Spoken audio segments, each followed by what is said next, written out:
saya mau resign aja, saya mau fokus ibadah. Ada yang berpikiran negatif begitu, Pak? Saya mau rencana saya sih mau berangkat haji, mau daftar, tapi kalau udah deket kayak gini rasanya percuma aja. Ini 25 tahun lagi baru berangkat haji. Atau si bapak panggil anaknya, nak, kau tahun ini tamat SMA kan? Iya. Kau dengar pengajian tadi udah dekat? Betul, Pak. Masih mau kuliah? Enggak, Pak. Bagus. Kita fokus ibadah ya, nak, ya? Iya, Pak.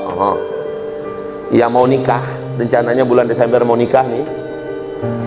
Ternyata setelah dengar pengajian ini, buat surat ke calon mertua dan calon istri, mengingat kiamat udah dekat. Maka kalau memang ada jodoh, akad nikahnya di surga aja. Di dunia ini sekarang kita fokus ibadah dan berjuang. Jangan begitu, Pak, Ibu. Kesimpulan kita adalah apa kata Rasulullah? Besok kiamat terjadi. Besok. Hari ini masih ada satu butir biji kurma di tangan kamu yang bisa kamu tanam. Tanam, kata Rasulullah. Loh, apa Rasul tuh nggak tahu ya? Kalau biji kurma hari ini ditanam, 4-5 tahun yang akan datang baru mulai berbuah. Sementara besok udah mau kiamat, Nabi tetap menyuruh tanam. Artinya apa? Sedekat apapun huru hara bencana musibah petaka besar akhir zaman, tanda-tanda besar akan terjadi, sehingga investasi pengembangan usaha semacamnya sudah tidak mungkinkan lagi, ya, harta yang ada juga sudah tidak berguna. Sedekat apapun, perintah Nabi adalah hari ini apa yang bisa kamu lakukan bermanfaat untuk 20-30 tahun yang akan datang, tapi startnya mulai hari ini. Lakukan hari ini. Begitu, lakukan hari ini.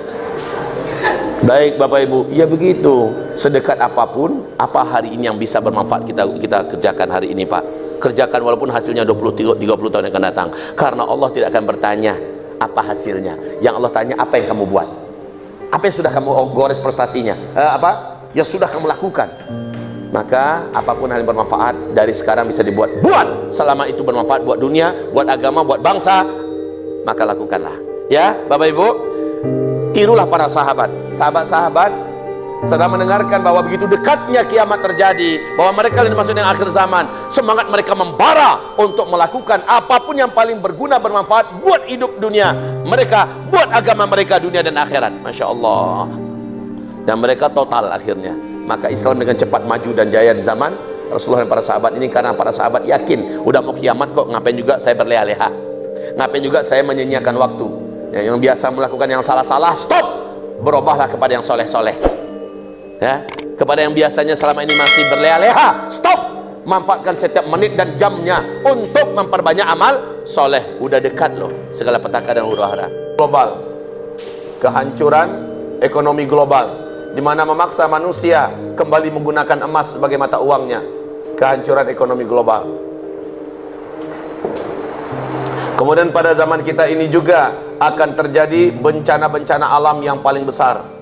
Bukan bencana-bencana alam biasa ya, bencana-bencana alam yang paling besar. Pada zaman kita ini pula akan terjadi pembantaian karena perut. Pembantaian di mana-mana, wa kathural haraj. Karena perut, karena tanah, karena kawasan. Ya, seperti yang terjadi di Wamena, pembantaian di mana-mana disebut dengan haraj. Pada zaman kita ini pula, pada masa kita ini akan serentak terjadi. Betapa mengerikan perang dan perang. Ini adalah tahun-tahun perang dan perang di mana-mana di seluruh dunia. Dan pada puncaknya nanti akan terjadi di masa kita ini hujan meteor.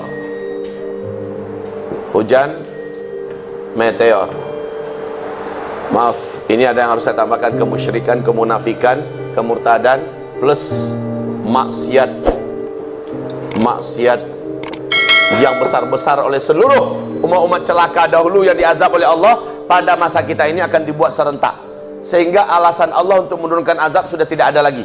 Alasan Allah untuk tidak menurunkan azab sudah tidak ada lagi. Allah akan turunkan sebagaimana azab dahulu yang Allah datangkan kepada kaum nabi-nabi yang umatnya dibinasakan oleh Allah. Hujan meteor juga akan terjadi pada masa kita. Nah, kehancuran teknologi seluruh dunia, musnahnya teknologi, kehancuran, dan kita akan kembali ke zaman di mana Rasulullah SAW dan para sahabat menggunakan pedang, tombak, panah dan kendaraan kembali kepada kuda. Baik ya, kehancuran teknologi. Nah, barulah tanda besar kiamat yang pertama, dukhan. Walaupun dalam hal ini saya dengar ceramahnya guru kita Ustadz Rahmat Baikuni beda dengan saya. Bagi saya nggak ada masalah. Yang penting sama-sama percaya dukhan ada. Beliau beda, nggak ada masalah. Terjadi khasaf di sini, segala macamnya nggak ada masalah. Yang penting sama-sama mengimani akhir zaman. Ya, cara penyampaian beda, dalil berbeda, bagi saya nggak ada masalah. Yang penting beliau masih menyampaikan kepada umat dan ujung-ujungnya umat percaya ini akhir zaman. Ada juga Ustadz dari Lampung, orang sampaikan SMS yang panjang pada saya, Ustadz, kami bla bla bla bla. Nanti secara pribadi saya sampaikan. Intinya dia komplain. Tapi kami begini. Saya katakan, beliau masih menyampaikan ayat dan hadis apa tidak? Masih Ustadz. Beliau masih menyampaikan tentang akhir zaman bahwa kita sudah dekat, tidak? Ya, berarti kita sama. Nggak usah ribut lah, saya bilang.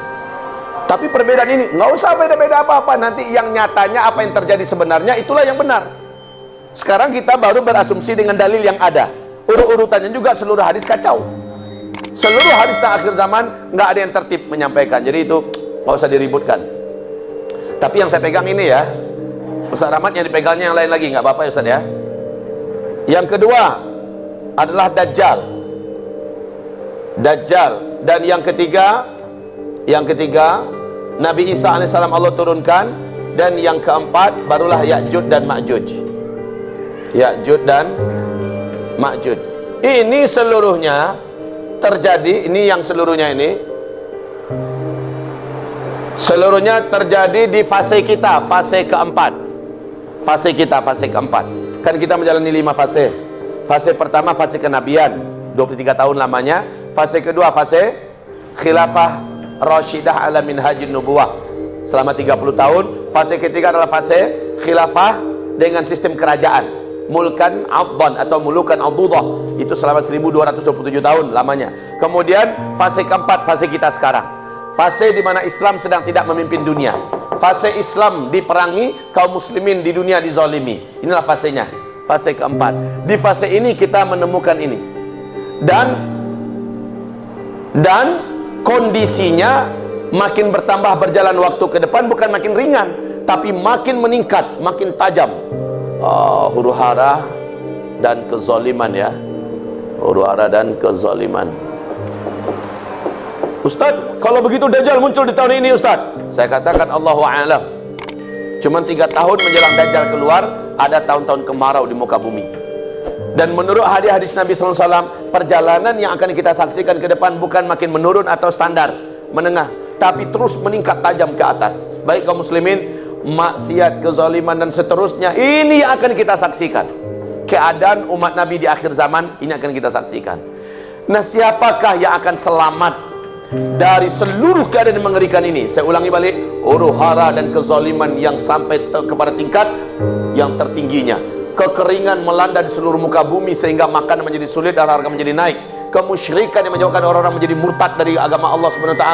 Orang-orang munafik pada menampakkan diri dan mereka jahat kepada Islam dan kaum muslimin. Kemurtadan melanda umat Nabi di mana-mana. Kehancuran ekonomi yang menyebabkan manusia kembali menggunakan emas dan perak. Bencana-bencana alam yang paling besar pun terjadi.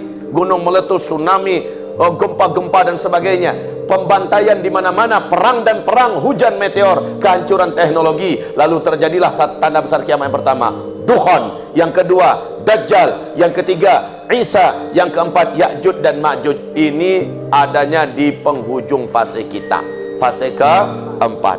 Barulah setelah itu fase kelima. Fase kelima, khilafah Islamiyah ala minhajin nubuwah, kembali wujud. Ini janji Allah di Al-Quran surat An-Nur ayat 55. Tidak bisa dibantahin. Dan ini sudah saya uraikan. Apakah orang-orang suka atau tidak suka, khilafah Islamiyah pasti tetap akan wujud. Karena ini janji Allah dalam Al-Quran.